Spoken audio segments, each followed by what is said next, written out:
There's a lot of strange men in Cell Block 10, but the strangest of them all was a friend of mine who spent his time staring at the wall, staring at the wall.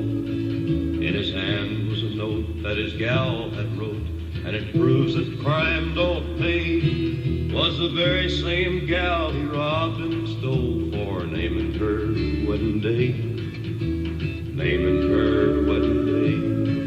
As he looked at the wall so strong and tall, I could hear him softly curse. Nobody at all ever climbed that wall, but I'm gonna be the first. I'm gonna be the first. Well, a warden came by and said, son, don't try.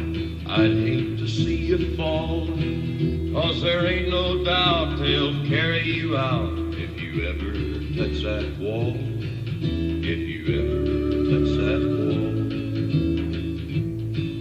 Well, a year's gone by since he made his try, but I can still recall how hard he tried and the way he died, but he never made that wall.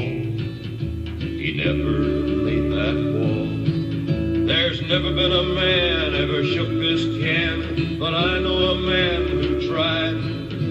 The newspaper called it a jailbreak plan, but I know it was suicide. I know it was